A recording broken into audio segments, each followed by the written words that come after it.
Oh, go. Akit it. Ay, pa. Bro. Meron pala daw ako. Sige na, kayo ito. Ha? Pakita mo. Kaya mo.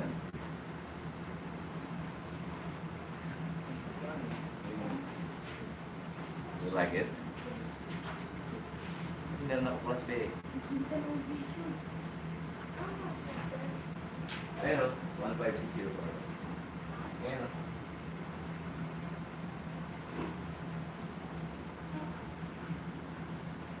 Hi, shoutout sa inyo lahat. And welcome sa ating live.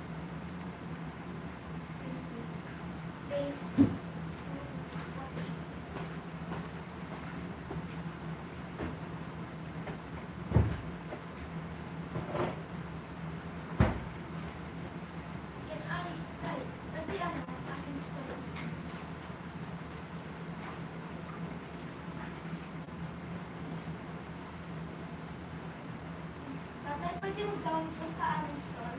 Yeah. Just uninstall mo after? Alright. Boom. Can I have the remote? Bro.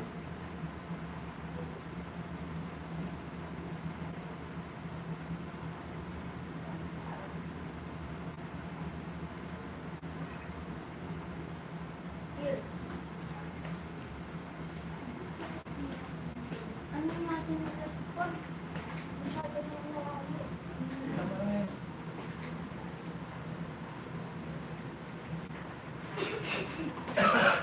Tama na yun. Para mas malapit. Pag malapit, konti lang nakangin.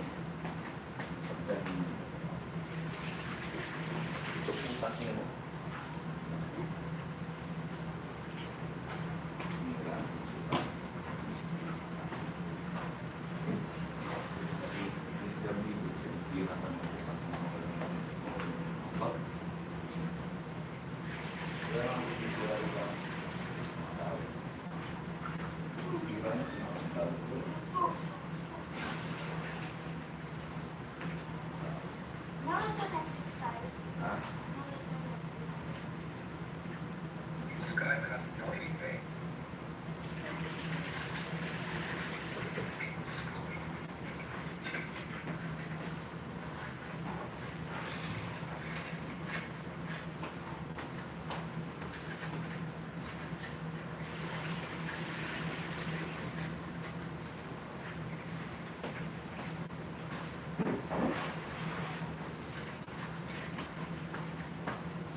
Shoutout sa ating 2 viewers. Hello.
Yung kasi na yun, yung tawag yan ay.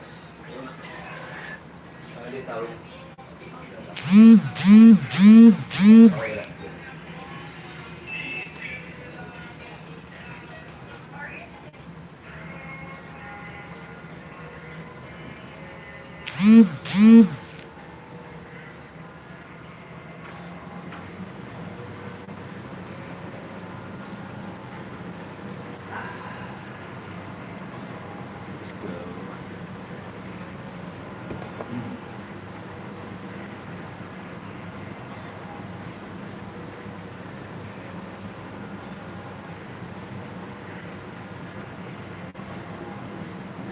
Ako bukas sabi, kung sa mga inek ako, yung mga JBL.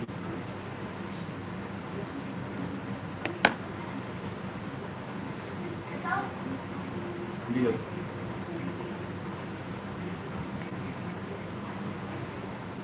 Ayan.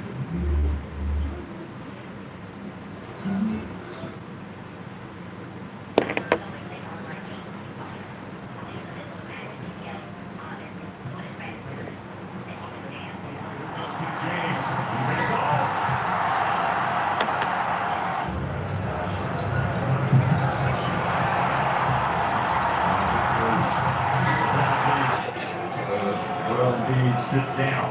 Here's LeBron. Let's have some drink. Curry gets it up on the wing. Sit down.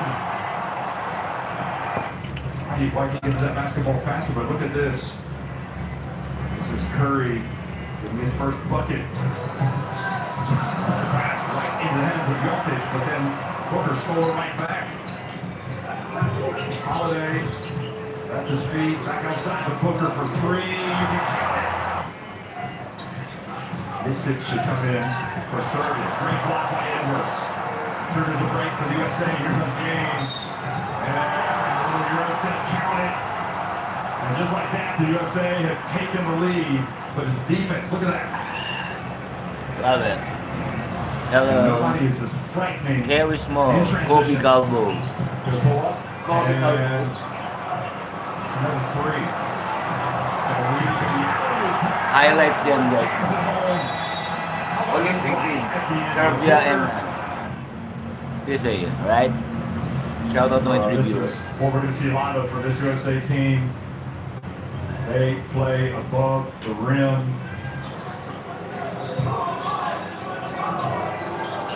This is a tough matchup for Middleton. Durant just continues. Well, it's tough if you're Middleton following Nikola Jokic. And his numbers are just stunning. There's LeBron James. That's not going to happen for Kevin Durant. And we get it to Durant, and sure enough, he gets it up and in. And that is just, look at this again. If he gets it, you can forget about it. He is not missing anything today. Breathtaking stuff from Kevin Durant. Limited time, doesn't matter. Curry, Holiday Isaac, back behind the arc. Anybody not make threes for this USA team?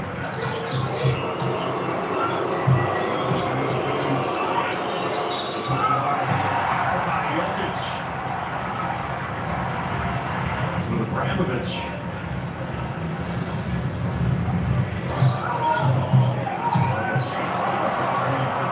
Away from the youngster. James goes in to score. Jokic lands hard on James.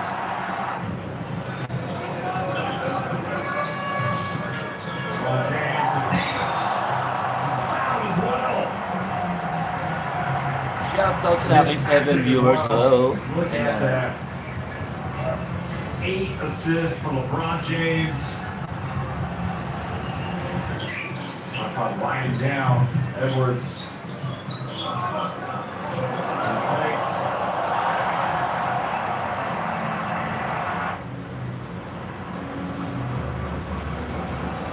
So Anthony Edwards, at the best of times, almost impossible to guard. Look at the footwork.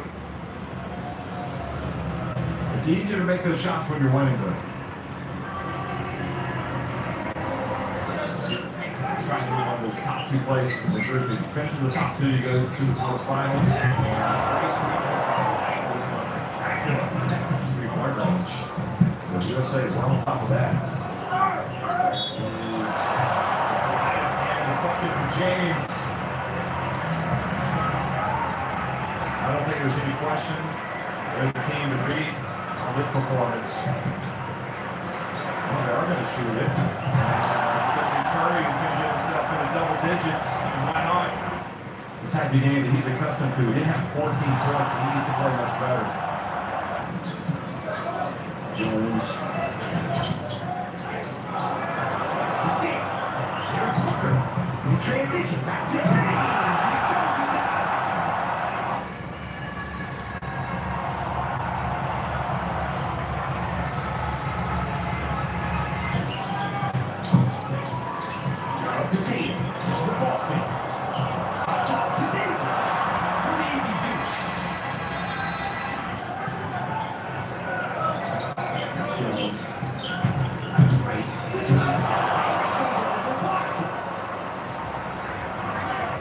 Davis comes over. No way.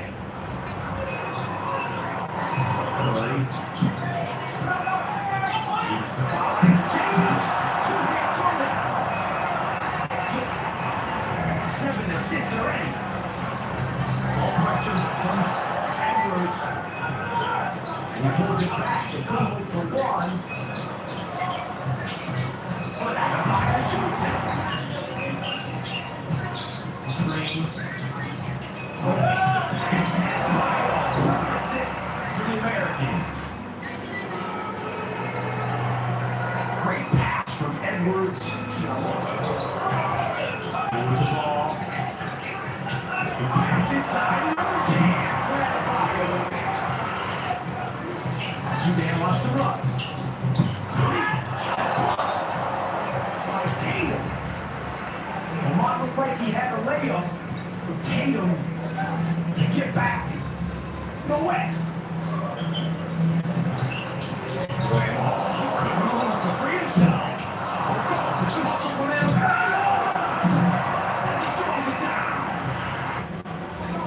Curry's ball handling skills here.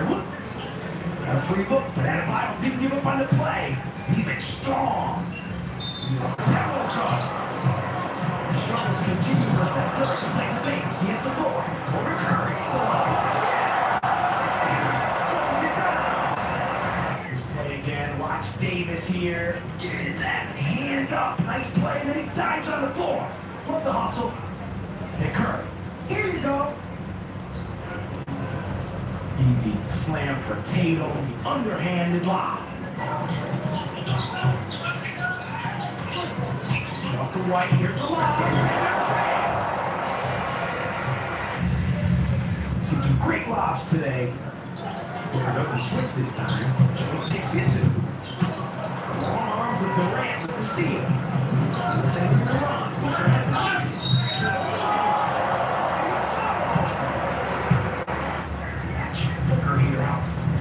spins the ball when he gets up there and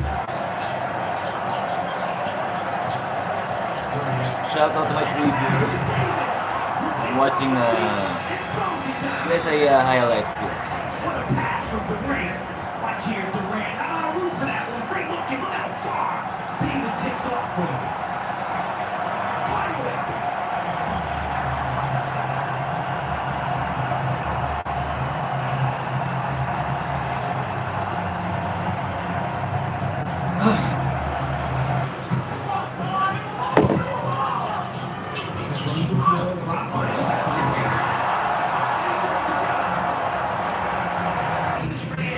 To get that position in LeBron. Follow up. The running, great chemistry for those two guys.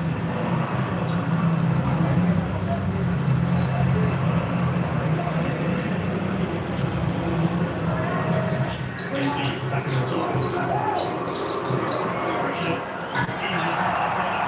Jason Tatum, who starts things off with the dunk. Quickly to Booker. Lots of combinations. And LeBron James. That is incredible stuff. An incredible athlete. Super to watch LeBron James. Time here to evade the attention of Romero, pick up the foul and still get the basket. Booker in for Embiid.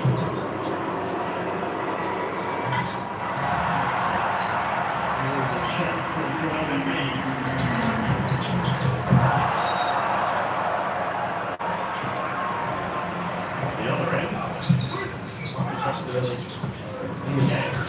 Reed. He's gets it away, but it's easily picked up. Jason taking correct. Haven't seen much of him so far. He'll be on for a couple of minutes.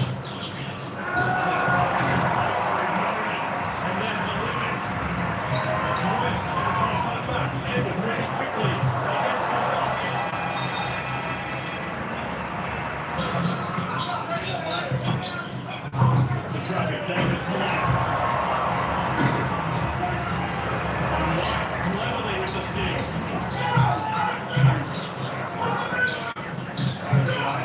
That's out to Edwards to Durant.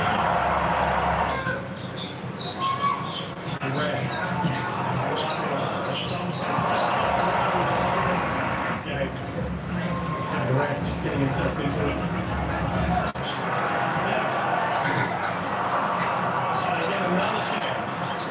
Ex-teammates. That's one getting to go. Go to Durant. The flood of threes that was supposed to see.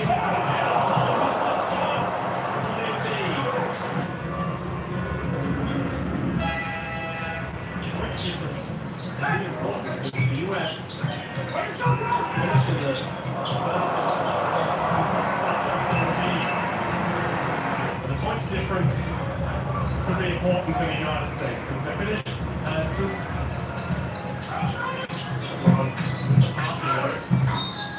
That gets the foul as well. Taken book up. We'll go to the line. Stolen there by Anthony Edwards. The spectacular finish. Move again from Anthony Edwards. One for the dunk contest.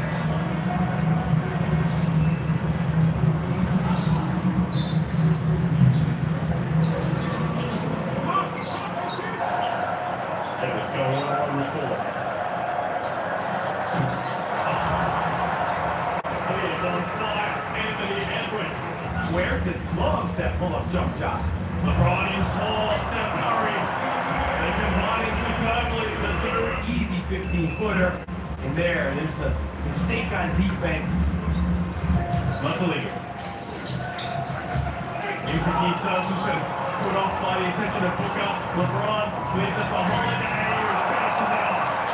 Left-handed finish from Holiday. LeBron again. Went to the inbound, beneath it. And LeBron just took it off it. No foul. Hook up to 3. Nails it. Great pass in to Drew Holiday. Bullet pass from LeBron there. Left-handed bullet. Hard to throw that with your... Curry. Great pass in for Tatum, who's missed the dunk. And Embiid gets the putback. Great effort for Tatum. He's 2 feet under there. Throwing left, getting excited by the offense and the defense for the United States. What a pass! What a alley-oop! And Jason Tatum with the dunk for the United States. Incredible from LeBron James finished off by Jason Tatum. In a second, they increase the lead.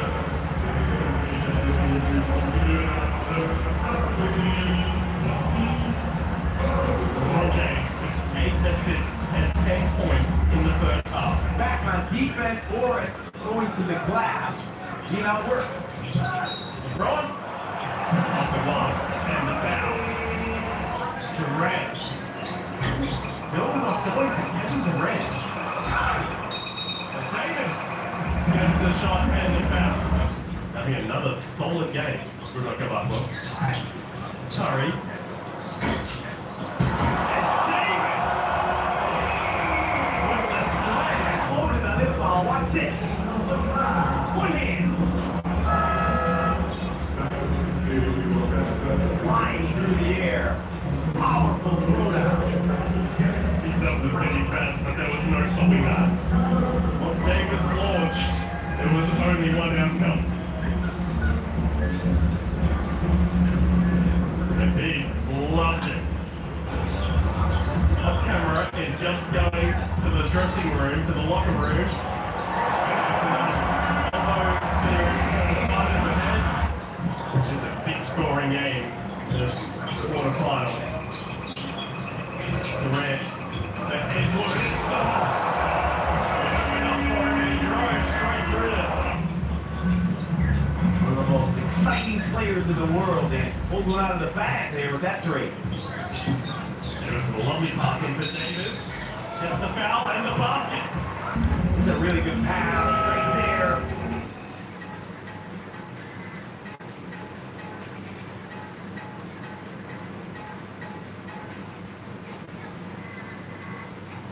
Hello.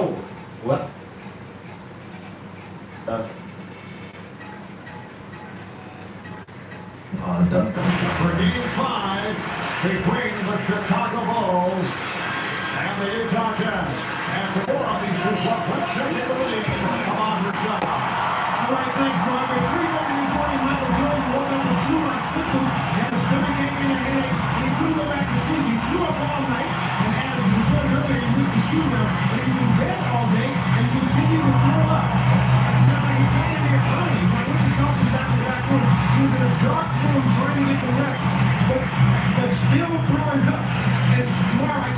this. How do you feel? He said, I really feel horrible. But his history in games where he's been hurt or sick has been bad news for the opponent. And as you can see, he's ready to go tonight. Mark? Thanks a lot. Too far out of his range, and I just don't think Carl had any idea what the shot clock was. Jordan trying to slip it, and then in time. So Michael Jordan is physically shaking. I know we had conversations about who was. Watch Mike, they come away with this allure. I'm telling you, bro, this black cat right here, this amazing gentleman that had so much to do with revolutionizing our game. I want you guys to watch and just study how this man did not give a fuck about anything other than winning. I want you guys to see his face this whole entire time. Alright? I want you guys to see this. I'm just saying, Mike is different. So when we're watching, I watch with that keen eye. I would never disrespect my greatness. I would never disrespect what he built. Feel me? You know what I'm saying? I'm like all y'all at home. When I come away watching Mike, I come away with like, damn.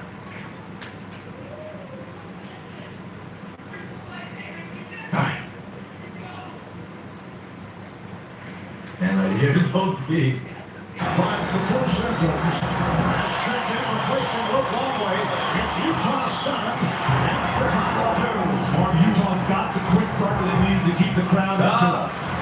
And Michael Jordan had a line drive at home for his second field goal. The field in a red-hot opening quarter. Chicago just 5-15. Michael Jordan is back playing the Warriors on Chris Mars. I don't think he's taking one So dribble. Jordan has 6 points, 3 of 6.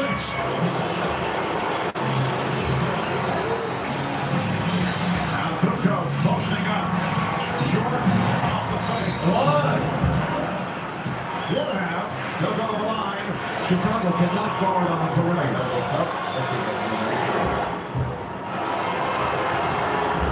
Right elbow tuck, that shit is going every time. This series shifted to Salt Lake City.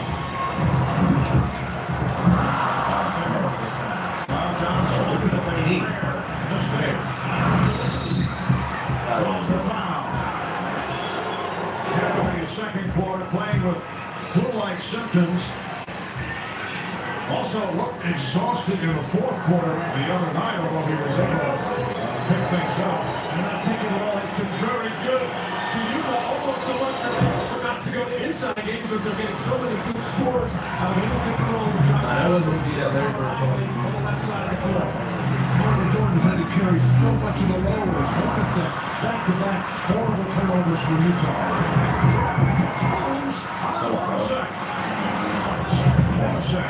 Off the plate. And Pippen. But line it for rebound.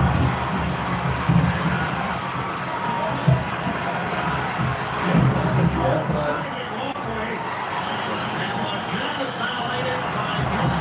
I watching Michael Jordan. When they get a rebound, they'll steal, get out and run and attack the And let's give over to John Dan Crawford because Stockton offered a cooking on the lineup. Oh my God. Jordan to the crossover. Yes. And Crawford because Stockton offered a cooking. Quick decisions. Jordan to the crossover. Yes. I get better every time Well, there's a fear that if you're hurting some or not feeling particularly well, and it heightens your awareness and concentration. And Jordan with 12 of his 16 points here in the second quarter. Now a 3-point Jazz lead. And the shooter for Jordan. On the back of Russell, he's on the ground.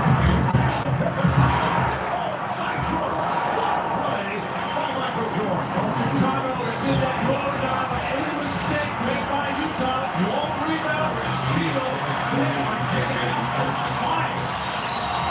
Game is so much easier to play. Like a lot of offense can be added to great defense. Shot clock at 6.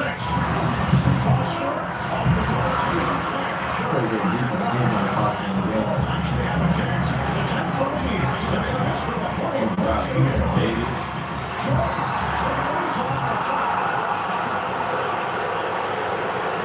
Stockton was trying to call the charge. Stockton out of control. Passing on the move right into the hands of Michael Jordan with Scottie Pippen pulling the lane for the nice finish. And Jordan not taking anything for granted, finishing off. Stockton in all kinds of trouble. Tries to Dennis Rodman flop. Doesn't get the whistle there. Jordan to the line. I know they must have hated off of Jordan. That's all I know. Jordan. Busting people ass in the 90s. You got six out of 10 years. You got championship, bro. That's a big. Into the second. And the Chicago Bulls have taken That's just a like 1-point lead with 2.5 left. Are you kidding? I'm really sick. I asked Chip Shaner, the trainer. He said he's exhausted, totally dehydrated, and a little bit out of it. Let's go down to Jim Gray. All right, thanks a lot. Well, I told by the Jazz players that Jerry Sloan really threw a tirade at halftime, screaming at them, unhappy that they were up 16 and then blew the lead. Said we need more defense, transition, keep them on the board. Said we must match the aggression and intensity of Pippen and Jordan. That's why they're going to the foul line. Russell eluding Pippen. Rodman very active here in the third quarter. The Jazz not able to get to their offensive glass. Ostertag was great. Carmelo's got the 3 fouls. Has to play very smart here. Jordan to the cutting long way. And the Utah lead is down to 2. Best job by Luke Longley all series long of moving without the ball. And the double team coach finding that lane, finding the open seam and finish. Walker his third. Carmelo coming to double team, and Rodman just did a good enough job of getting in the way of Greg Forster. Yes. Howard Isley has checked back in, replacing John Stockton. Have a look on Morrison as amplified Ostertag. Back for Hornacek. That's on this time by Ostertag. Looking for the tip. Chicago down by 2. Jordan got the step. Jordan has tied the game at 63. 2 position in the NBA Finals just once during their previous 4 title runs. That was back in 92 against Portland. And they went out to beat the Blazers 4 games to 2. That was their second of the 4 titles. It is 2-2 in this game. Michael Jordan cuts it to a 5-point Jazz lead.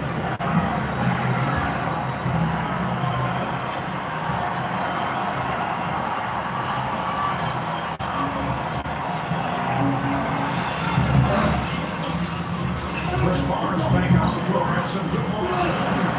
Fairbrother coming up short. But he's willing to take shots. Right now, some of these guys are Utah tightening up a bit. How long are you going to go to Paul along with the bench? You looking up at Jerry Sloan and saying, put me in there, coach. Well, tonight with 4 fouls. But he's been sitting here at the start of the fourth quarter. Antoine Carr. And here it is, Chris Barnes. And that'll buy Carmelo another 30 seconds or another minute. The rest, time and score will dictate the Carmelo action. Chris Barnes looking really very smart play. Yes, the Jazz 77 and the Bulls 71. With Jordan's got a tie in the fourth quarter. I'm talking about him leaving more and not playing anymore. He's having the time of his life out there. Talk about North Finland the other day. And I said, could you actually sit out next year? He claimed he could. Although he's just positioning, we don't know. Jordan with the rebound. Jordan pops it down to Pickard. Pickard. Well, of course, this is not much fun as baseball. No, right? The Jazz leading by 3. I'm telling you, Kukoc guys will only take 3-point shots. That's all he's made in the last 2 games in Chicago. Pass broken up. And Pickard. And the turnover on the deflection. Jordan fires the and he's tied the game at 77.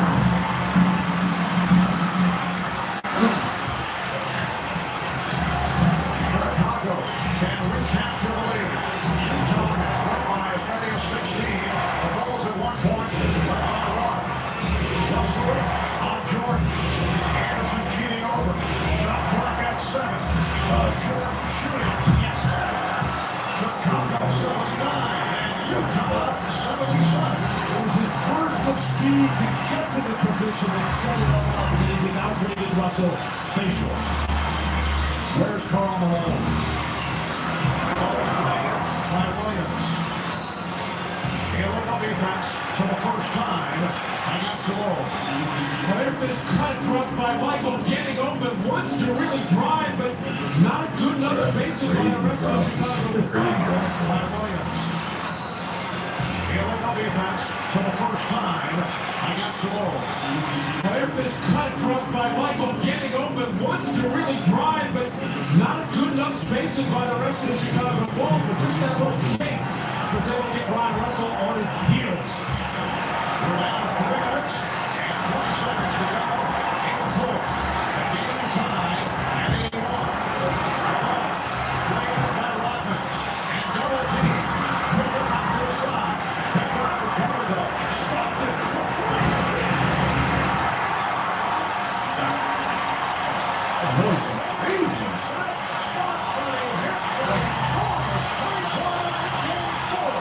And he just got it to our shot clock. 3-point Jazz lead. Bulls have missed their last set shot. Jordan, yes. But Jazz by 1. With 2 minutes and 40 seconds to go in the fourth quarter.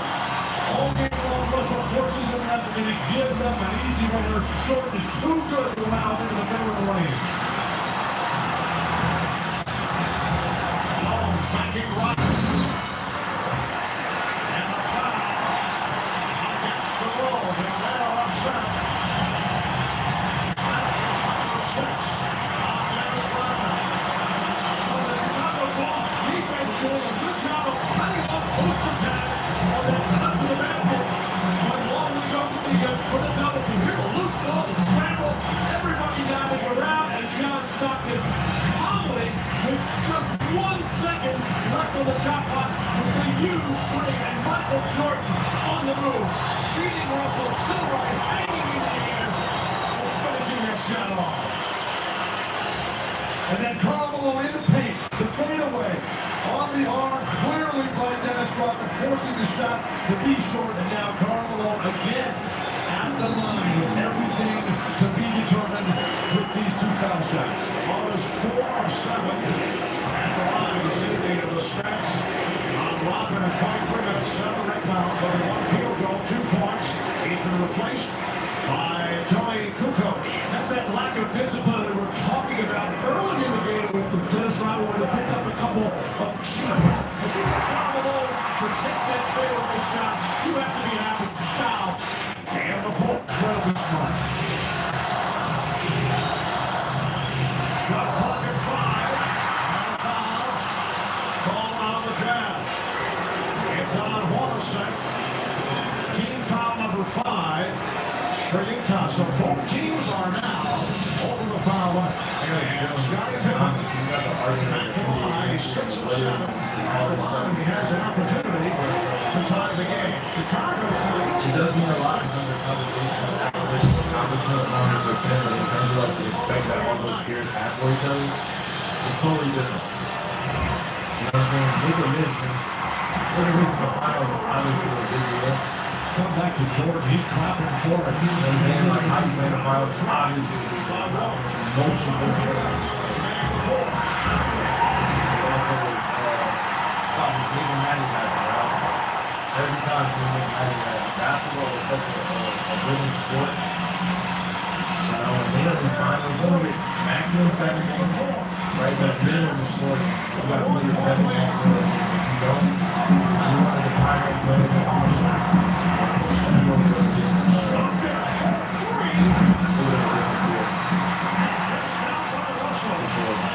One player doesn't win championships. That's the thing I want you guys to realize. One player cannot win championships. It's one game. You need 5 players to play together.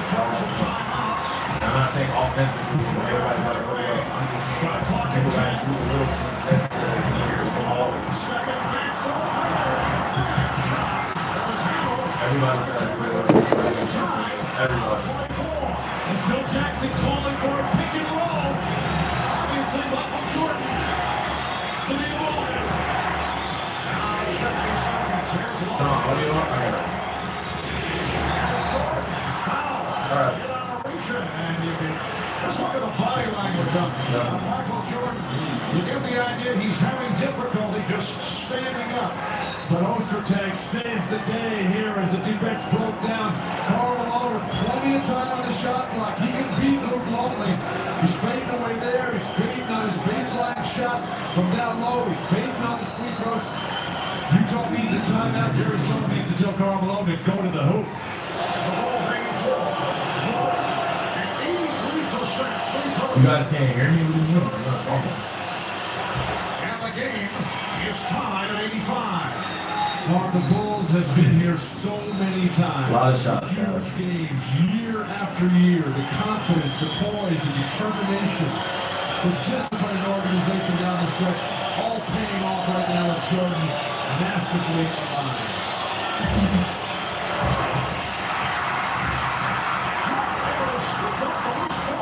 For a possession with 40 seconds remaining. The game tied at 85. 85, guys. The score is 85 to 85, though. It's so deep. 85 to 85 with 34.7 seconds. A lot of respect. A lot of defense. Okay, go ahead. Good one hit. Yep.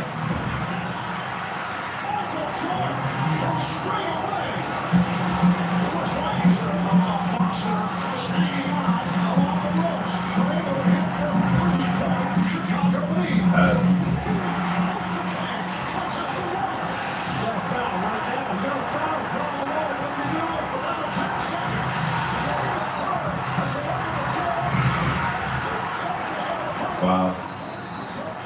This is a big play. That's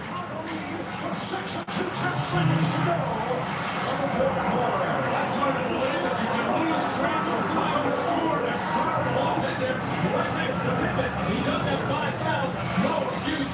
Shit available there. Big game. Michael Jordan playing on heart and spirit. The missed free throw here. Everybody's standing there. And then the furthest guy from the ball, Michael Jordan comes up with it. And then he backs it out. They post up Scotty. And then for no reason, they double team Scotty down low, leaving Michael Jordan. He knocks down this three, gives him a huge lead. And then the total exhaustion on the bench. Michael Jordan, second air, that's the back massage from Scottie Pippen. I think Chicago just fouls right here, makes it a free throw game the rest of the way. 1 6 and 2/10 seconds remaining in this fourth quarter. Here's the three-pointer to Michael. Now Chicago's going to back it up. And we're going to whistle 2 tenths on the second remaining. Now both teams are over the line. And the foul is called on the Bulls. So Utah on the line. Jordan's different now. And the strategy here is obvious. The ball's up by 3. You got to hit the first. And purpose will miss. Jackson winner, Phil Jackson. What do you think? And hope for the best. Did it good. Stopped him, not able to hit, and that will do it.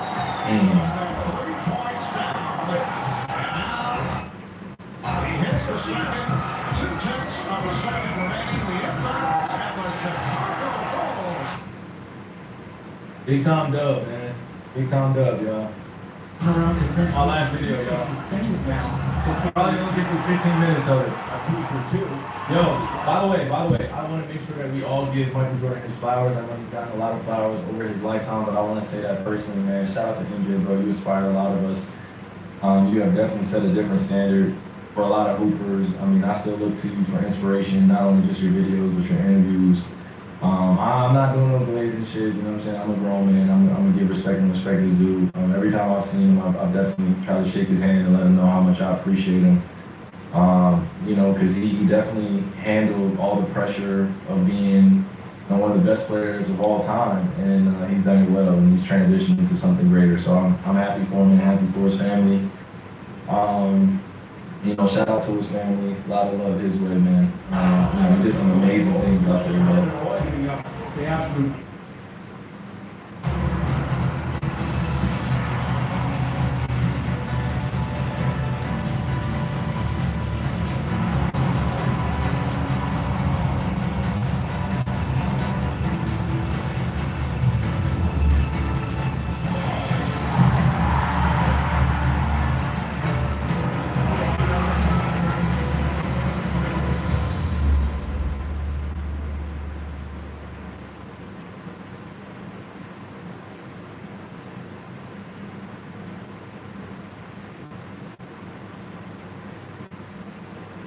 From the nastiest dunks you've ever seen. To a player disrespecting a whole franchise. Look like me and Shaq had a baby. These are disrespectful moments in the NBA. And first, Scottie Pippen's most disrespectful dunk.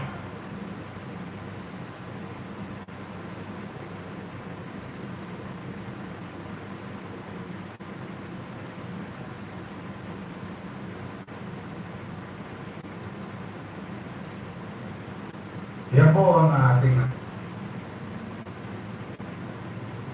I don't think anybody's going to win against Michael. He dies. I don't think anybody's going to win against Michael. He dies. I just don't, you know. There it goes. In 1997, the Miami Heat entered the playoffs with a 61-21 record, the best defensive rating in the league, and a roster stacked with stars Alonzo Mourning, Tim Hardaway, Jamal Mashburn, Dan Meyer. Many believed they had the tools to finally challenge the Chicago Bulls dynasty, but reality was merciless.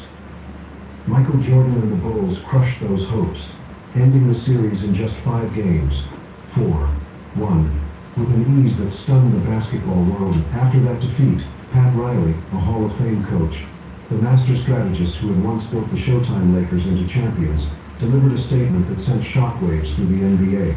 I don't think anybody's going to win again until Michael retires. It was a cold, bitter truth that no one dared to refute. Riley wasn't speaking about just a great player. He was describing an immovable wall, an unbeatable barrier. His words painted Jordan not only as the greatest talent of his generation, but as the very force that locked the championship door for everyone else. As long as Jordan reigned, no other team had a chance. Jordan through the eyes of the master strategist Riley. Pat Riley was never one to hand out praise lightly. Known for his icy stare, slicked back hair, and relentless pursuit of excellence, Riley represented the very essence of discipline and strategy in the NBA. He built Showtime in Los Angeles, turned the Knicks into a defensive machine in the early 92nd, and later engineered the culture of the Miami Heat. For a man so obsessed with toughness and execution, to single out Michael Jordan in the way he did speaks volumes. Riley once famously said, "If I had to choose a player to take a shot to save a game, I'd choose Michael Jordan." For someone who coached legends like Magic Johnson, Kareem Abdul-Jabbar, James Worthy, and Patrick Ewing, this was no casual remark. It was an acknowledgement that when the game was on the line, no one matched Jordan's cold-blooded ability to seize the moment. His respect for Jordan was not rooted in admiration from afar, but forged through battle. As head coach of the Knicks in the early 92nd, Riley prepared his players for the wars against Chicago. Greg Anthony, a guard on those Knicks teams, recalled how Riley drilled into them the belief that they would not bow to Jordan. He demanded that the Knicks view the Bulls as equals, not untouchable icons.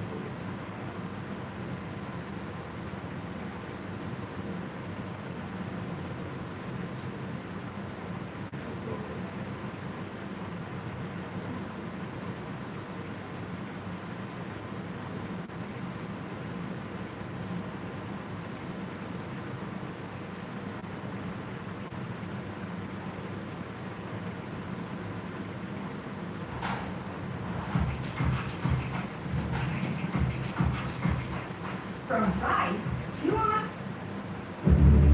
The date is November 19th, 2004. The NBA has just changed forever. This is going to change the climate of the NBA.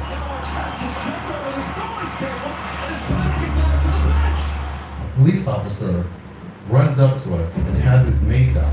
Watch the upper right-hand corner of your screen now. Here's a chair throw-in, flying in the direction of Jermaine O'Neal. After decades of rebuilding the league's image, the narrative is now out of their hands.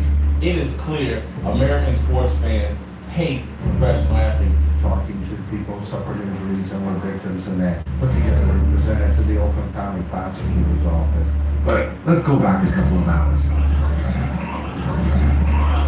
This story will start not with the one who was directly involved in the melee, but rather the man who is currently ushering him into the locker room.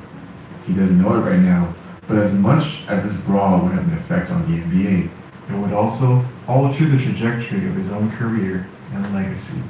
The name Reggie Miller is now synonymous with Indiana. However, it wasn't always the case. After a stellar career at UCLA, Reggie Miller would be drafted 11th overall in 1987 by the Pacers, to the chagrin of the fan base, who wanted the Pacers to draft local star Steve Alford instead. We're disappointed that we can't go watching. We wish that he'd be here in Indiana, we would have been there. No, that's not right. So they're stupid. However, Miller would quickly win over the fan base with an unparalleled superpower. In a 1991 Sports Illustrated article, it would be revealed that Magic Johnson had been trying to court Reggie away from the Pacers to the Lakers. Miller spurned Magic's suggestion. Instead, Reggie signed a 6-year, $17 million deal with the Pacers. Quote, "I want to do what guys like Magic and Larry have done," he says. "I want everybody to know who the Pacers are." From 1993 onwards, Reggie Miller would indeed become a household name. Under head coach Larry Brown, Indiana would evolve into a contender in the East, known for their seemingly yearly battles with the Knicks, cementing Reggie's clutchness in NBA lore. His most notable battle would come against the Chicago Bulls in the 1998 Eastern Conference Finals, where the Pacers would push the Bulls all the way to a Game 7. The toughest series for the Bulls' championship run, but even after Jordan's retirement, the door never truly opened. A couple seasons later, Reggie would make his first ever finals, where he would lose to the newest NBA dynasty.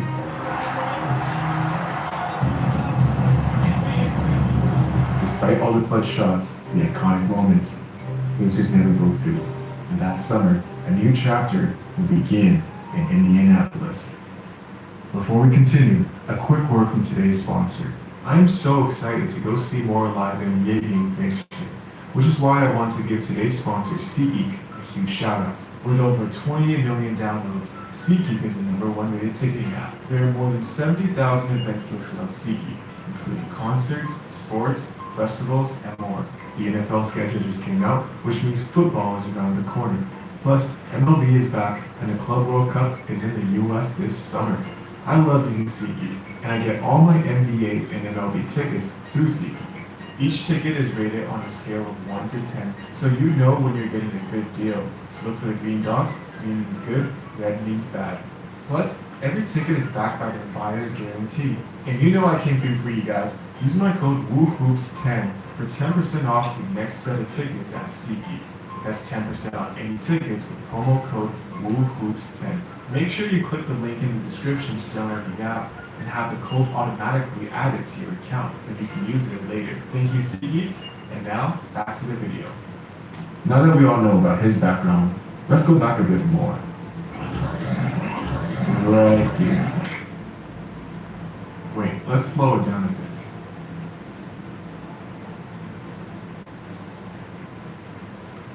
What in the hell just happened? In the summer of 2000, fresh off their first ever NBA Finals appearance, the Pacers would make a move that would leave their fan base stunned, trading beloved point guard Mark Jackson for an unproven 21-year-old big man named Jermaine O'Neal, who had averaged a mere 3.9 points per game the season prior. With Rick Smith retiring and Larry Bird stepping down as head coach, it marked a clear end of the Reggie Miller era, or so it seems. Just like with Miller, the fans initially questioned the move, but similar to Miller, it didn't take long for Jermaine O'Neal to prove he was more than just a prospect. In his first season with the Pacers, he would break out, averaging 12.9 points and 9.8 rebounds per game. By his second season, O'Neal would become not only an all-star, but also the most improved player in the league. O'Neal has now cemented himself as the franchise cornerstone for a new Pacers era, one that will soon add another game-changing piece.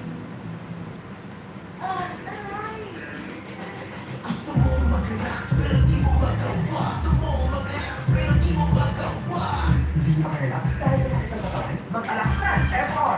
May relief to relax formula laban sa sakit ng katawan. Pag-agree mo ulit bukas. Ang totoo ang relief. I think I speak for everyone that he was lucky to have slept for both their sakes. But why did Jermaine O'Neal feel the need to do this in the first place? Let's go back even more. Okay, why is there a fan on the court? Oh my goodness. In the 2001 playoffs, despite giving the first seeded Sixers a scare, Pacers would be eliminated in the first round. The following season, the Pacers were again playing mediocre basketball. A change was needed. On February 19th, the Pacers would trade for Ron Artest, solidifying the new core for the Pacers moving forward. In Chicago, Ron Artest had the reputation of an eccentric problem child. He's in the NBA, he had a part-time job at Circuit City. I used to drop him off at work. He really worked there in the back, like during the NBA. And then Jerry Krause found out and made him quit. He's like, why are you working at Circuit City? I said, well, I'm trying to get a discount on these DVDs. In Artest's first month on the team, in a foreshadowing moment, the Pacers would get into a mini scuffle with the Pistons. And he is now on course to the line. Look out. He knows a cheap shot foul. Course, be careful. O'Neal will press the jaw of Morris. Another one to Curry. Somebody's going to light him up. That season, they would enter the playoffs as an 8th seed, forcing a Game 5 in the first round, and almost stealing the series off more heroics by Reggie Miller. After 2 overtimes, the Pacers would run out of gas and be eliminated. The Nets would make it all the way to the finals before being swept by the Shaq and Kobe Lakers for the final championship. Unlike with O'Neal, Artest's development in Indiana would require a bit more patience. With Artest's anger issues becoming a bigger problem than expected, the Pacers would suggest for Artest to get therapy. Ronnie seemed to go from 1 to 100 real quick. And at a point, I just questioned whether he could control it. And so that's why we tried to get him help, and we eventually did. And by the 2003 offseason, everything was finally coming into place. Indiana will bring in the missing piece of their puzzle, head coach Rick Carlisle. In his first season, Carlisle will lead the Pacers to a league-best 61 wins. Artest would also break out, becoming a first-time All-Star and winning Defensive Player of the Year. In the playoffs, they would breeze their way through to the conference finals. However, they would face the eventual champs Pistons, led by the previous Pacers head coach Larry Brown. Indiana would lose the series in 6. The most memorable part of the series, in Game 2, while up 1-0 in the series with a chance to tie the game, Reggie Miller will be infamously blocked by Tayshaun Prince.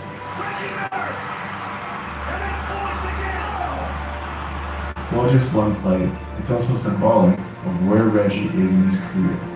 Going into the final season, the Pacers were all united on one goal and one goal only, to win a championship for Reggie Miller. A sentiment that's even understood by the team's newest member, Steven Jackson. We all understood what our motivation was for this season. It wasn't for us.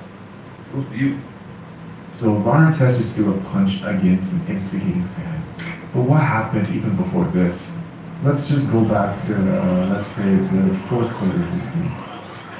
With around 8 minutes left in the fourth, after trailing the entire game, the Pistons will mount a comeback, cutting the lead to 5. Though this was just a November matchup, it was the first rematch of the Eastern Conference Finals, and both teams wanted this game badly, with Chauncey Billups even showing up to the game wearing his championship ring.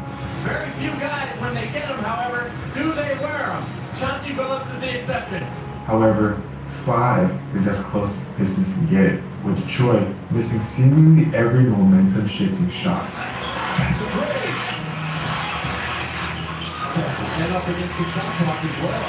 Prince will try a three. Wallace. Fair ball. Not a good shot. Fans will go restless, and with 3 minutes remaining, the game is all but over. And some of the fans here in Dallas, they believe it's not only logistically the miracle, they need flat out collapse trying to get the allocation. With under a minute left, Jamal Tinsley would instruct Ron Artest to go, quote, get his foul. I'm at the free throw line.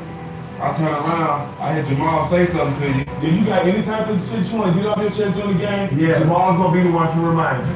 Okay? Trust me, he don't forget nothing. Artest would oblige fouling Ben Wallace on the other end. Wallace was not in the right headspace today. Wallace came back in their last game, just the previous.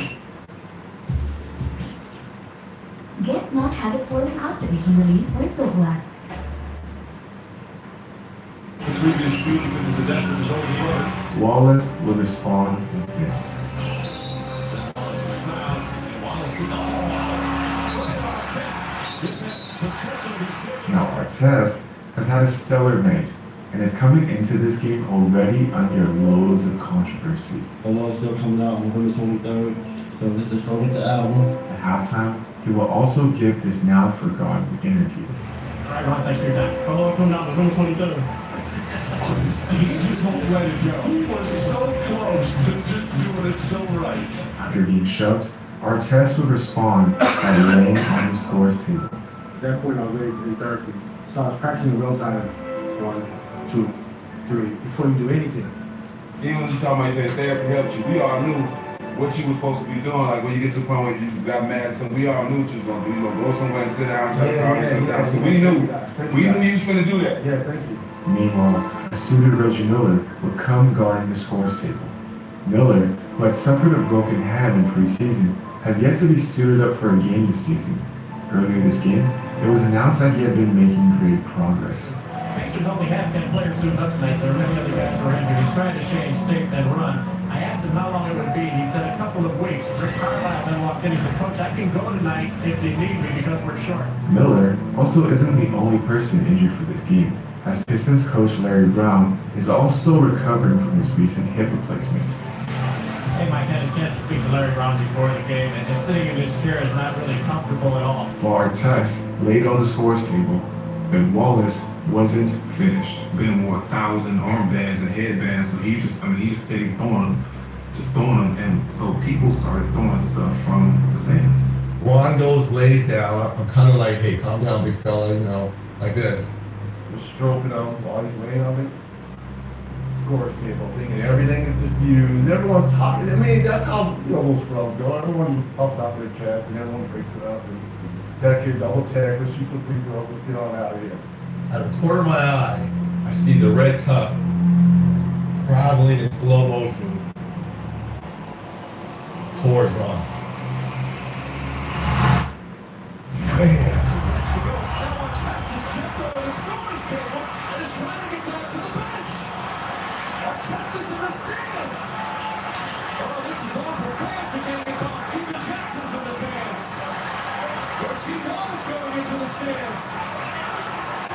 With security trying to somehow restore order. Fans and players are going out, and the players trying to help each other out.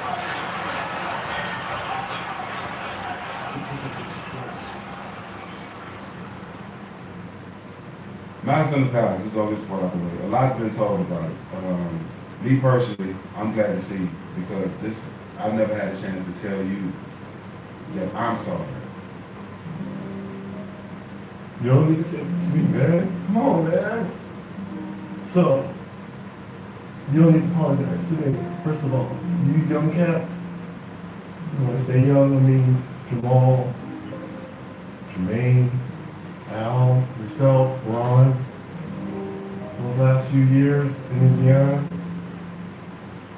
my best years. I didn't have my superpowers, but I felt. You guys made me feel like I was super. After that game, David Stern would hand down a historic suspension, 9 players for a total of 147 games, including Ron Artest, who will be suspended for the rest of the season, effectively ending the Pacers' title hopes. Soon after, Reggie Miller would announce that this would be his final season. Yet, even while being shorthanded, the Pacers, led by Miller's leadership, make it all the way to the second round against the Pistons, again pushing Detroit to 6 games. In the closing seconds of Reggie's career, his former coach, Larry Brown, will call a timeout.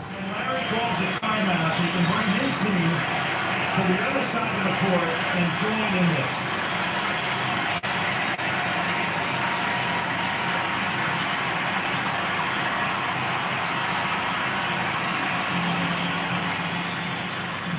To this day, Reggie Miller is still the face of the Indiana Pacers. In the 2025 finals, he would attend every game, donning the jerseys of his former teammates, cheering them for their wins, most importantly, being there for their losses. Will the Pacers ever win a championship? I don't know. But what I do know is that if they do, Reggie will be there, celebrating it as if it was his own. May we all learn from Reggie Miller.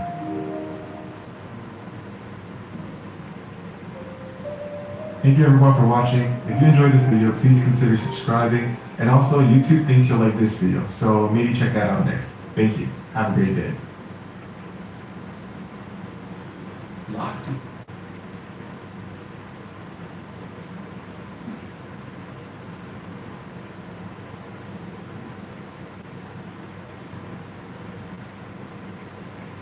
Today's game, let me ask you guys about today's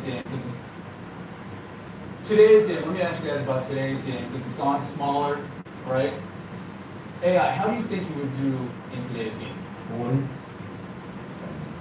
Or imagine Allen Iverson in today's NBA and what he will do. We talk.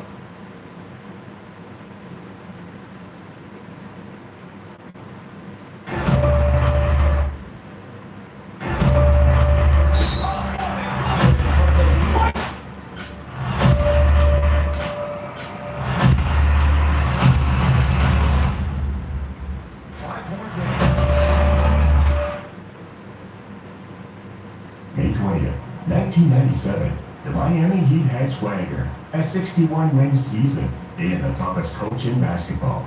But none of that mattered, because on that night, at 34 years old, Michael Jordan reminded the world that experience beats hype, that greatness crushes hope. With 37 points, suffocating defense, and pure killer instinct, he tore down Alonzo Mourning, erased Tim Hardaway, and left Pat Riley shaking his head in disbelief. The Heat wanted the throne, but MJ, he never planned on giving it up, because what happened next was absolutely legendary. Things had changed in 1997. There were more and more new teams aspiring to win the conference. One of them was the Miami Heat, a young, gritty, and hungry team that was reinventing what defense-oriented basketball meant. An idea that only existed in Pat Riley's mind, and that he managed to execute thanks to his defensive anchor, Alonzo Mourning. They were convinced that this time they could defeat the Bulls. But here's the problem. The Bulls weren't just the defending champs. They were a well-oiled killing machine. 69 wins. Jordan as MVP. Pippen, Rodman, Harper, Kukoc. The only thing standing between them and a 5th title was a team that had never been there before. Jordan had heard the noise, that the Heat were the future, that the Bulls were slipping, and like always, yeah, he took it personally. The 1996-1997 NBA regular season was proof once again. Proof that the Bulls had built the most powerful dynasty in history. Proof that MJ was still the best player to ever play in the league. With a record of 69 wins and 13 losses, they had confirmed it once again. No one can touch. Kids need help to catch up on eye throw. Give them the newest and the Kid from Wyatt Nutrition, the only formula with growth plus advantage. One can touch us. Not only that, but after the regular season, Chicago had swept through the playoffs. First, they had swept the Bullets in 3 games. In the second round, they had only conceded 1 game to the Kemba Mutombo's Atlanta Hawks. In other words, a gentleman's sweep. And there was only 1 opponent left before they could play in their 2nd consecutive finals. Introducing the Miami Heat. Pat Riley was revolutionizing modern defense. In 1997, the Heat had the best defensive rating in the entire NBA, allowing them to win more than 60 games during the regular season. Their defense revolved around Alonzo Mourning, a true beast on both sides of the court, who was able to protect the rim like no one had ever done before. He was capable of intimidating everyone just with his presence. Let's be honest, he could even intimidate Mike at times. But his offensive responsibility wasn't that great thanks to Tim Hardaway, a player who was Allen Iverson before Allen Iverson. The Heat were a team ready to take the world by storm. That's why, on May 20th, 1997, when the Heat and the Bulls were set to face off in Game 1 of the conference finals, everyone thought Miami had a real chance. Yes, the Bulls had pedigree, and there was no reason they shouldn't beat the Cavs. But even so, man, the Heat were goddamn close. With the unmistakable melody of the Alan Parsons Project playing in the background, the newly opened United Center welcomed its heroes. It was an iconic moment for all Bulls fans who never missed the epic introduction during the 1990s. But the truth is that once the referee tossed the ball in the air, the speeches didn't matter. The preparations didn't matter. The only thing that could change the history of basketball was what happened on that hardwood. What do I mean? Well, on the first play of the game, MJ tried one of his post-ups, but he got blocked by sharpshooter LaShawn Leonard. And not only that, Leonard, as he did all regular season long, knocked down the corner 3 seconds later. But we already know that Jordan wasn't going to take that lying down, because on the next trip, after a great entry pass from Luke Longley, MJ got on the scoreboard with an easy dunk. However, for Jordan, a slasher who loved to drive to the paint, the night would not be as easy as the rest, for one reason. Right under the hoop, Alonzo Mourning would be waiting for him. One of the few players capable of containing MJ, who was past his athletic prime in the paint. And man, Michael looked angry. Look how he posts up Tim Hardaway, taking advantage of his weight difference to gain enough space to finish with a skillful fadeaway bank shot over him. And it was at that moment of the night when Jordan realized that the Heat defenders would never stop hitting the low post. This time, from the left side, Michael goes right to finish with another fadeaway that LaShawn Leonard can't even contest. And man, there was Jordan, exploiting that weakness play after play. Right side, goes to his right again to shoot the turnaround jumper, and then he gets fouled in the process. Leonard realized that perhaps the best way to stop him would be to take him to the free throw line. Now, can you guess what Jordan did the next time he got the rock? You guessed it right. He backed up Leonard to attract the attention of a second defender. Then he spins and goes to his left, attracting a third defender. Now, when it looks like that layup attempt is going to be impossible, he manages to find Bison Dele. But despite Jordan's incredible pass, Dele takes too long. And that's a problem when Alonzo Mourning is omnipresent. Michael realized that night, against that defense, he would have to surprise them. And he did everything he could to make it happen. Check out this play, where Mike, alone against the world, drives to the free throw line to knock down a jumper over the entire Heat defense. The game had become personal, but Miami, with its more than competent offensive power, was making it impossible for MJ to break the game open. In fact, Mourning, as the prophecy said, was ridiculing the Bulls' offense with his incredible rim protection. Jordan was the only one who was managing to break this dynamic, thanks to his touch from 15 feet, which allowed him to finish even over Mourning's wingspan. And not only that, MJ was taking advantage of one of the most underrated aspects of his game. His court vision had improved incredibly at that point in his career. Look how, from the post, he's able to find Scottie Pippen cutting, who in turn is able to get the and one. Of course, right after that, it's MJ's turn. Once again, he backs down Leonard, and when he manages to get his separation to shoot the turnaround J, he's fouled by LaShawn. But the most incredible thing is that Michael gives the referee an incredible scolding right after. Jordan was starting to show himself to be creative and confident, and you could see it in the way he played. Look how he seems to be dancing between the Miami defenders on this play, just before splitting them and getting the left-handed layup. Now, just before halftime, Jordan knocked down another long two that kept the Bulls alive. Because the truth is that the show wasn't very appealing to the fans at the packed United Center. The Heat had dominated the Bulls on both sides of the court and went into halftime with an 11-point lead. They even had a 16-point lead at one point. So Mike, whose legacy was on the line, had to step up in the second half. Would he be able to do it? If you're watching this video, you already know he did. Jordan began orchestrating the comeback with another long two in the face of Rashawn Leonard, who'd done a good job defensively up to that point. But Michael knew he would also have to step up on defense. And he did so with blocks like this one on his nemesis that night. Poor Rashawn, who had no idea what was coming his way. And that's when the final version of MJ was unlocked. Eager to get the ball, he was able to shoot in impossible situations, whether it was from the right side or the turnaround jumper from the low post, one of the few options that he couldn't counter, or from the left side, where Michael could copy his own moves with no problem. He was warming up while bringing life back to a team that needed him more than ever. On offense, of course, but also on defense, where he improved incredibly in the second half. The thing is, MJ kept abusing the Heat's perimeter defenders with his back to the basket game. Plus, he didn't need to do anything different. His signature turnaround jumper was enough to destroy Pat Riley's defensive plans. And in the fourth quarter, with everything still to play for, he decided to give free rein to his drives. Every time Alonzo Mourning took the rest, Michael took advantage to attack the basket again and again. And since he was getting so much attention from the defense, he also took advantage to create open looks for his teammates, as in this play, where number 23 is able to find Ron Harper at the top of the key for the wide open three. A basket that gave the Bulls their first lead since the first quarter.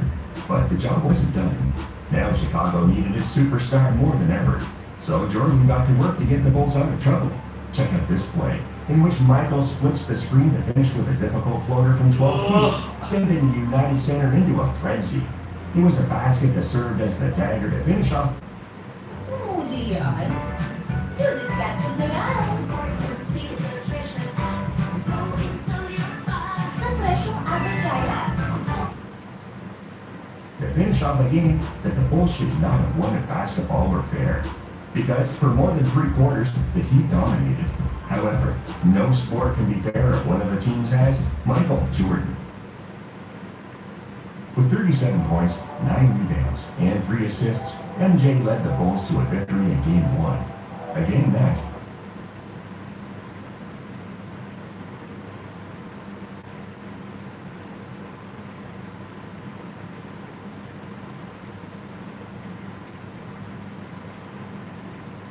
Inihayag ni DILG Secretary John Vic Rimulya na walang hinabag at walang kasong hinaharap si General Nicolas Torre III kasunod ng kanyang pagkakatanggal bilang PNP Chief.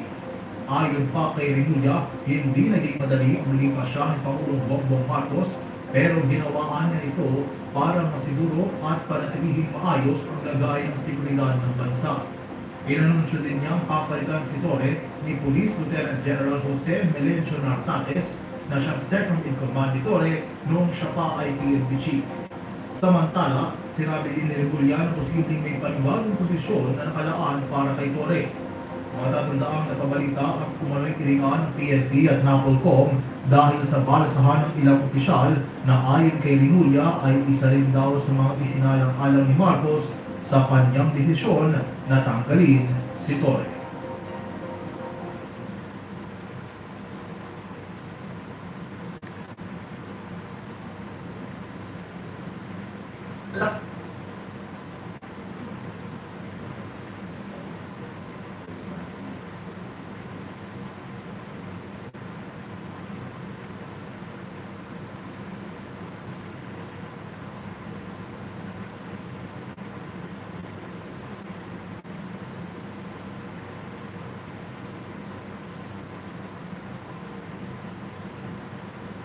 In Paris, payments are quick.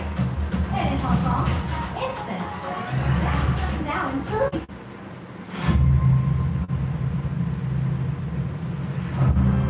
Is this really who you are, or is this a big image-building campaign? Who is the real Dennis Rodman? There's never been another Dennis Rodman. The force of nature that he was undeniable. Dennis Rodman did dirty work better than anybody in NBA's.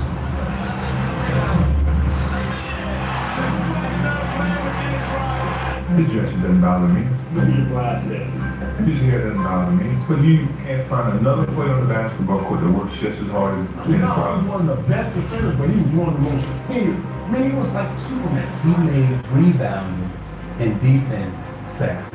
He was 110%, dives at loose balls, even if you can't get them. Rodman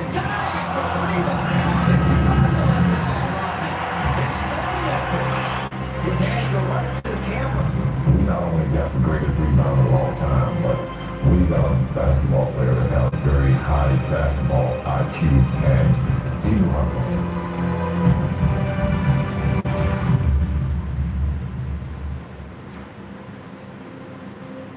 Dennis Keith Rodman was born on May 13, 1961. And living in the projects in the ghetto, it's more like you dirt or rock we had to play with because we had no toys.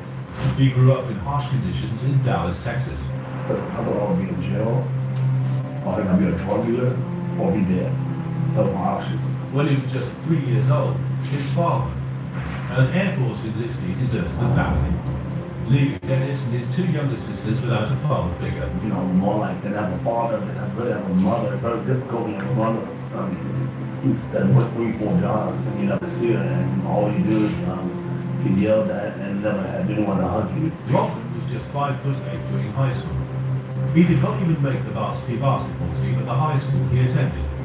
The future looked bleak for a young Dennis Rodman, and after graduating high school, he drifted through a series of jobs, including working as a janitor at the airport.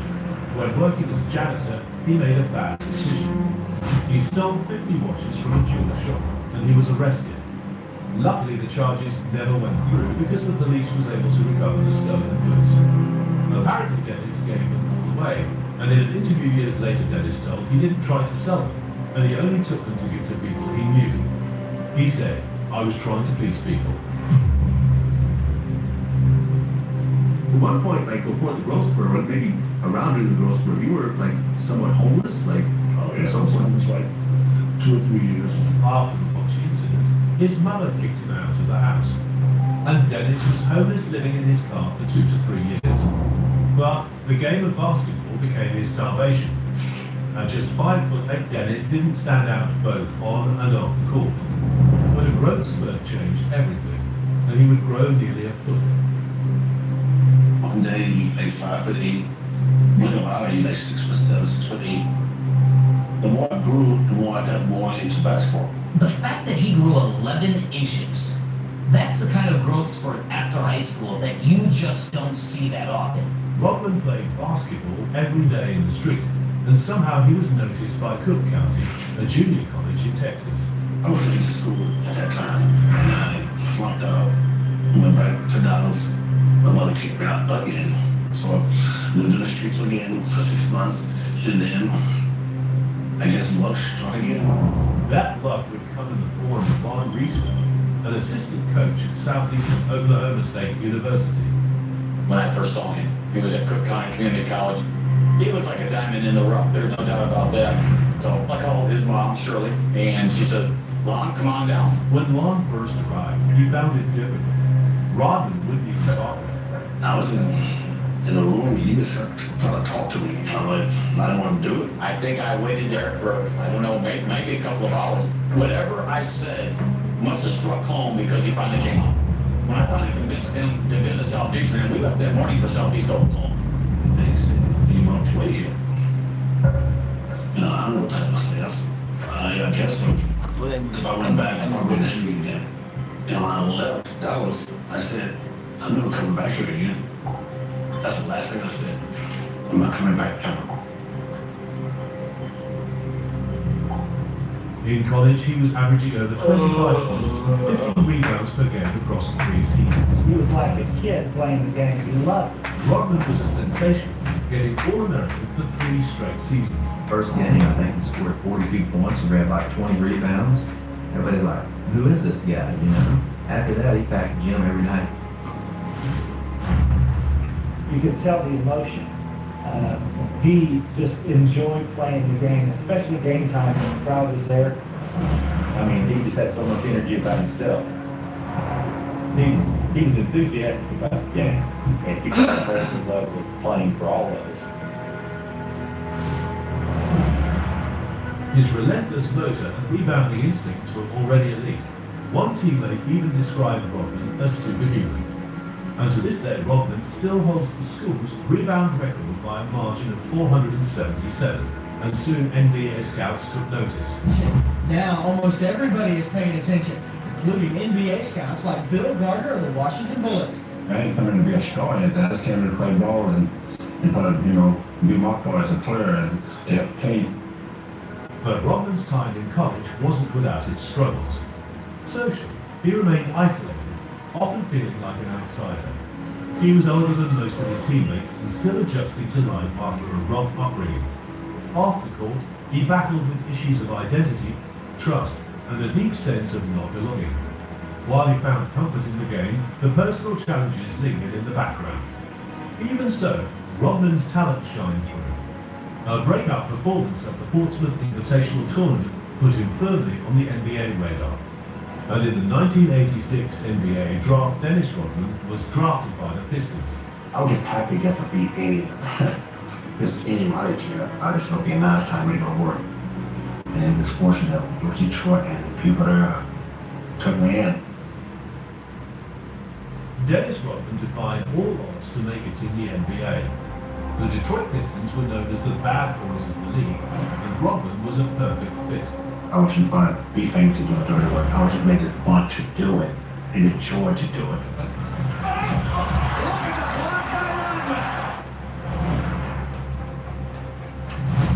We call him Big Man because he played the big man. He played like a big man. Dennis loved to play against who everybody considered to be star.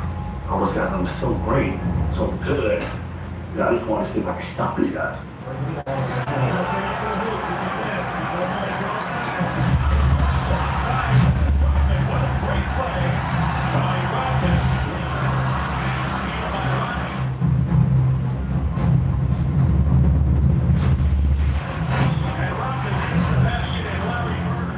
Rodman thrived in his new environment, largely thanks to Pistons coach Chuck Daly, who took him under his care.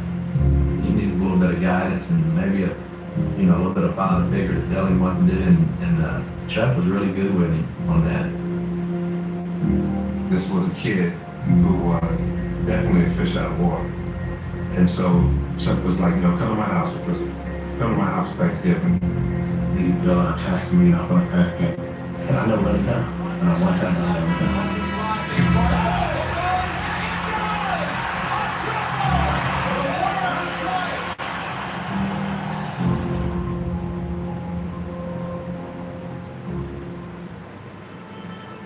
During his first 3 seasons in the NBA, Rodman spent most of his time on the bench. Even as a bench player, Rodman's attitude, his relentless spirit, and raw basketball talent didn't go unnoticed.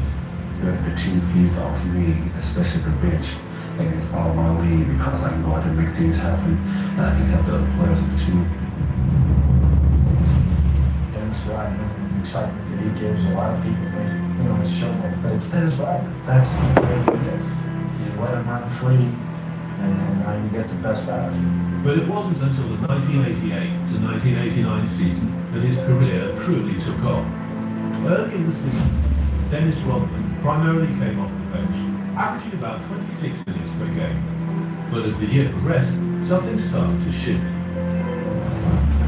By mid-season, he was already drawing attention as one of the league's best defenders. He wrapped up the regular season averaging nearly 9.5 rebounds and 9 points per game, all while leading the NBA in field goal percentage and doing the dirty work.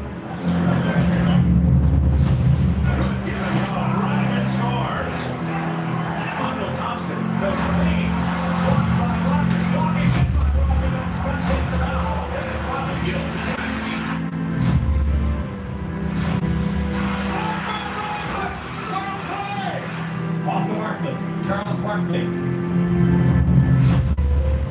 Open 5 against a triple team left. Rodman blocked it out of bounds. The Pistons went on a tear in the postseason. They stormed through the playoffs.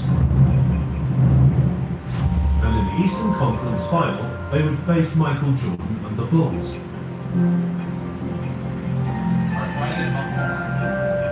And it's controlled by the Pistons. Rodman didn't start, but when he came off the bench, he changed everything. In the Corsi, that time, Rodman all over the bench.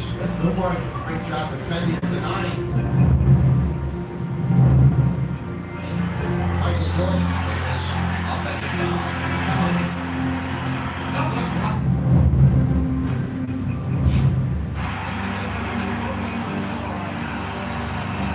Dennis Rodman was a key piece of the infamous Jordan Bulls. And if defensive scheme designed to wear Michael Jordan down.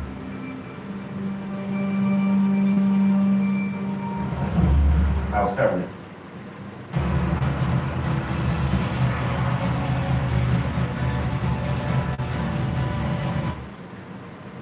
I was covering the team at the time. My eyes were telling me some Jordan rules going on here. So let me go write a story about this. Now let's get this. Talking about some Jordan rules, just plain tough, physical like anybody else. You say, well, what about the Jordan rules? And they say, what Jordan rules? And they say, well, what about this defense you're playing on? We're not playing anything special. The Jordan rules were a tactic highlighting physical strength and toughness to make sure Michael Jordan never was able to get easy points, always having someone in his face at all times. All of a sudden, you got 6'7", 6'8" Dennis Rodman on you. And Dennis Rodman was a physical player.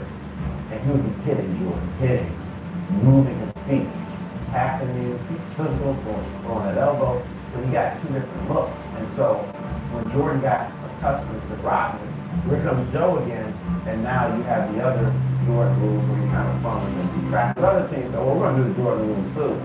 But they didn't have the defensive players to pull it off like the Pistons did. They figured out how to contain Michael Jordan. They had finally figured out to some degree how to contain Michael Jordan. The Pistons beat the Bulls in 6. One of the best defensive teams in memory. Now they will take that great defense against the Los Angeles Lakers, who have only won every game. In the final, they met the LA Lakers. They swept them in 4 games.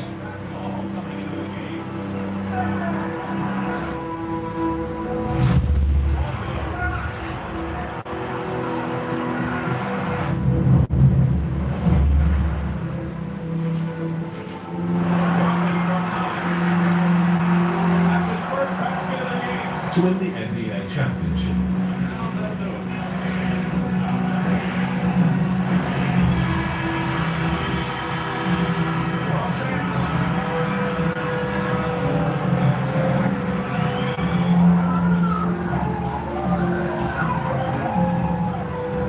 Their first NBA title in franchise history, and the first title for young Dennis Rodman. They did it the hard way. They're going down in the record books as one of the greatest defensive teams ever in history of this league. Congratulations to you, the Pistons, and to you.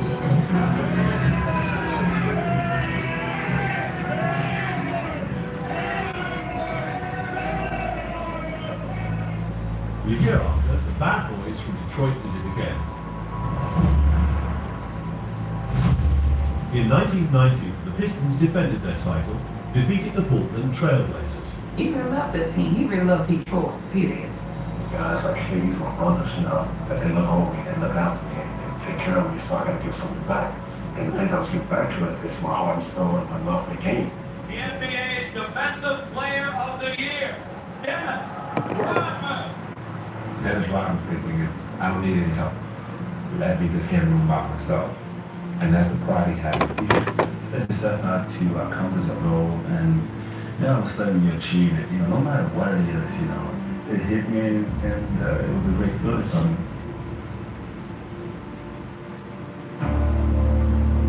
After 2 championship seasons, everything started to fall apart for the Pistons and Dennis Rodman. Key players was traded away, and Chuck Daly, the surrogate father figure for Rodman, resigned. Where is Dennis going to go to Christmas dinner and Thanksgiving dinner? Who's he going to be able to talk to? Your father disappeared. When he loves somebody, care for people, and when they leave him, it hurts him. And he doesn't recover as fast as a lot of people. Dennis Rodman's life off the court was unraveling as well. In 1992, Dennis Rodman married model Annie Bakes, after dating her since 1987. But the marriage was short-lived, lasting just 82 days before ending in divorce. To make matters worse, the two had a daughter together, and Annie took full custody, refusing Dennis to see his daughter. That was like the last straw for Detroit. And all that was, for me, I just said, screw it. He couldn't see his daughter. I mean, there was a lot of stuff that was kind of hitting him all at one time, and he just kind of broke down. One night, the police found Rodman sleeping in his pickup truck with his shotgun fully loaded and a suicide note in the windshield. those thoughts were going through your mind? The thoughts were going, yes, absolutely. I just wanted to kill that individual. I just wanted to have something in my hands and imagine and visualize that I did it. That I did it to kill this person that I've become. After symbolically killing his old self, Dennis Rodman forced himself to change. Alright, now, let's find out what this new identity is going to take you.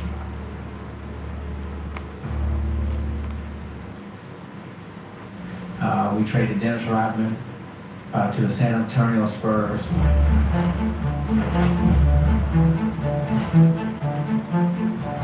When playing for the Spurs, Dennis Rodman pledged to change himself, from the top and down. When I did San Antonio, something really revolved and evolved with me.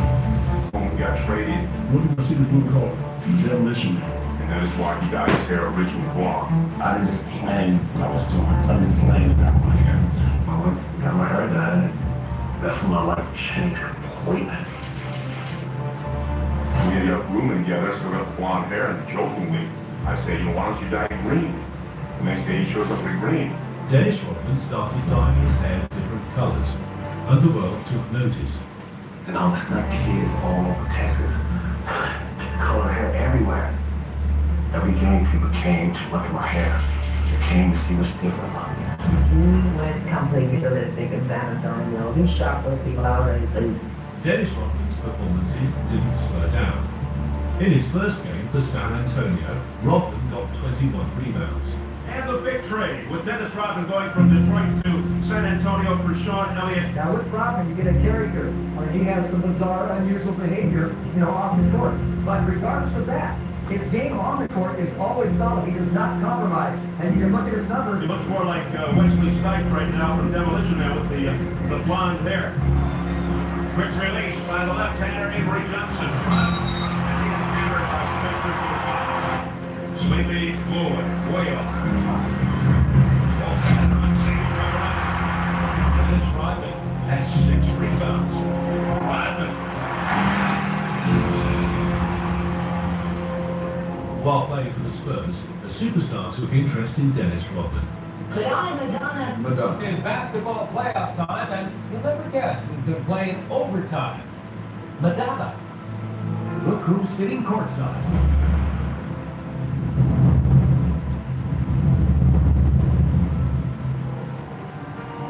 It's Madonna, and she's got Dennis Rodman's number all over her. Madonna at one of the games that we're watching the tape on him.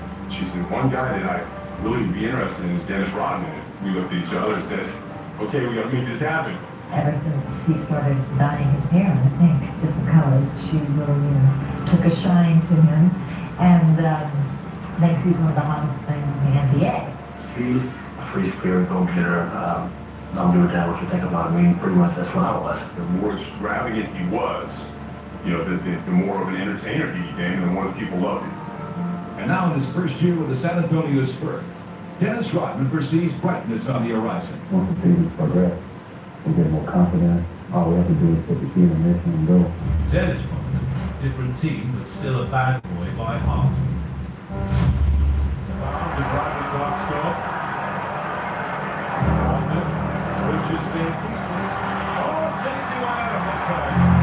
Dennis Rodman, and he's also ejected. And Rodman, bangs on his quarter table. He's picked up the part of his stick floor. Dennis Rodman's intense attitude, bold persona, and physical style of play quickly clashed with the culture of the San Antonio Spurs. Walked over and whacked the camera, and there is the lens. That's probably the only thing I prepare myself to do in life is going back for court and it's kick. It's serious play. His rebellious nature didn't align with the team's more conservative and disciplined environment, creating tension both on and off the court. Dennis loved putting people at edge. So since you're going to stare at him anyway, it's going to give you something to look at. Rodman and the San Antonio Spurs team leader David Robinson clashed. Robinson's calm, disciplined, and faith-driven approach to leadership was far from what Rodman represented. I was the devil. He was God. He was Jesus. He started talking to me, telling me to go to church and give me our Bible. Like, No, I'm gonna do my job, you do your job. In the 94-95 season, Dennis led the league in rebounds, and the Spurs got the best record in the league. However, when San Antonio lost to Houston in the conference finals, it was Dennis that got the blame. Dennis played exceptionally well in that series and dominated, but you had to either point the finger at David Robinson or Dennis Rodman. So they pointed the finger at Dennis Rodman.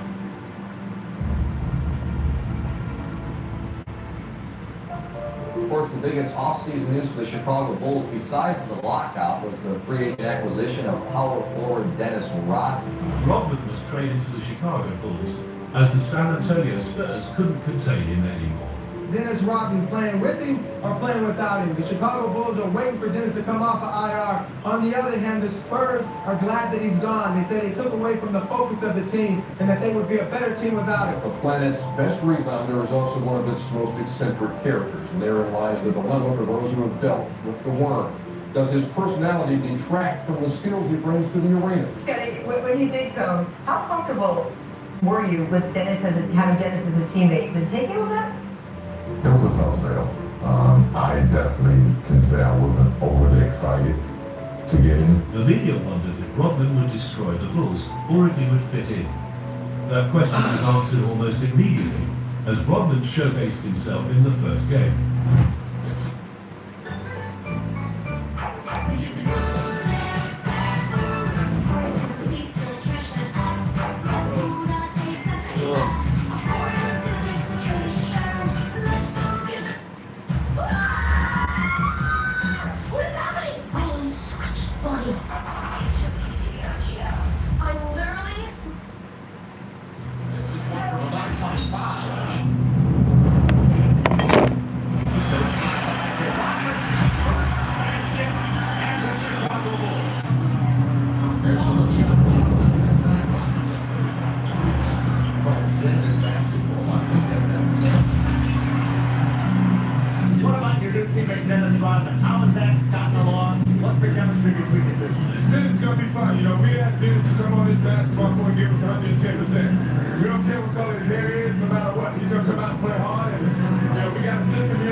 Because that's knew I was going to be out to work and do my job. He knew that we can always count on.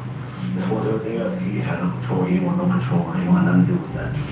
Under Phil Jackson, Dennis Rodman trained like never before, rewarding his coaches' trust in him. He would spend literally 24 hours a day in the weight room, basically pumping iron all night, sleeping in the training room. In Dennis Rodman's first season with the Chicago Bulls, the team made history by finishing with a 72-10 record, the best regular season performance in NBA history at the time.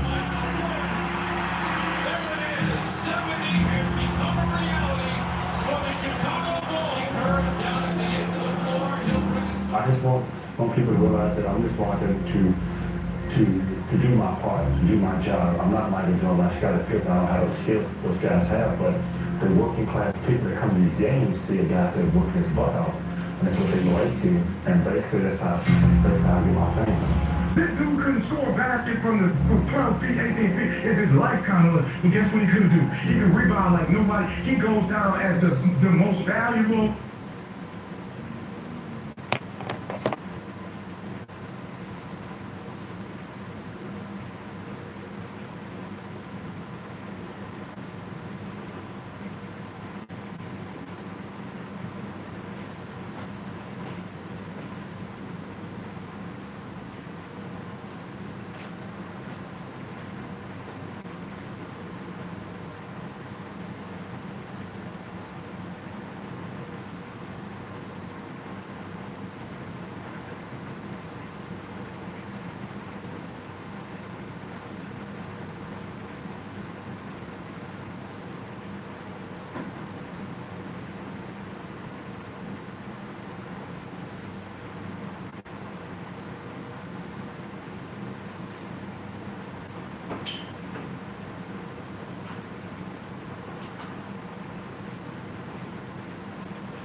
Thank you for